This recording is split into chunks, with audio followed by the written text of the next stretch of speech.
हाँ, राधे राधे महाराज जी। महाराज जी, एक बार आपने अपने प्रवचन में बताया था कि भक्त को अपनी सारी इच्छा समाप्त कर देनी चाहिए। भक्त को चाहे देखो, न चाहे। समाप्त करने से नहीं होगी।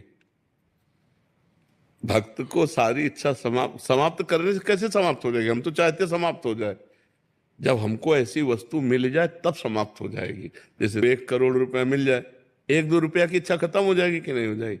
ऐसे ही या तो भगवान की प्राप्ति हो जाए और या भगवत प्राप्ति का लक्ष्य बना लिया जाए, तो हमको ये सांसारिक कामनाओं और बस साथ में भजन हो, भगवत प्राप्ति का लक्ष्य हो और साथ में भजन हो, तो फिर सांसारिक सुख। अच्छी बात ये समझ लो कि जिस समय हमारा भजन में मन लगेगा, भगवान हमें प्रिय लगने लगेंगे, उस समय संसार का ब्रह्मा तक के भोग, जो ब्रह्मलोक तक के, कुछ अच्छा नहीं लगे।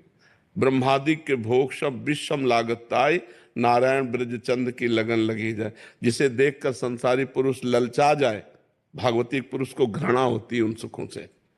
जय रमा विलास राम अनुरागी, तजत बमन जिम जन बड़भागी।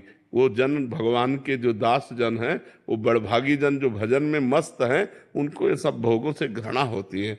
तो अपने आप कामनाओं का त्याग तभी होगा जब हमें आनंद मिलेगा हृदय में। आनंद तब मिलेगा जब भजन होगा। तो हमको आंख मूंद के पहले भजन डट के करना चाहिए। जैसे उन माता जी से कहा, डट के भजन करो, उठते बैठते चलते फिरते राधा राधा राधा राधा राधा राधा राधा।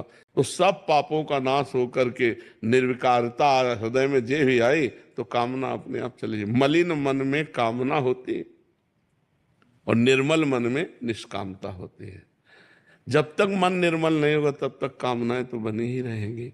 शरीर अभिमान में कामना है और स्वरूप बोध में निष्कामता है।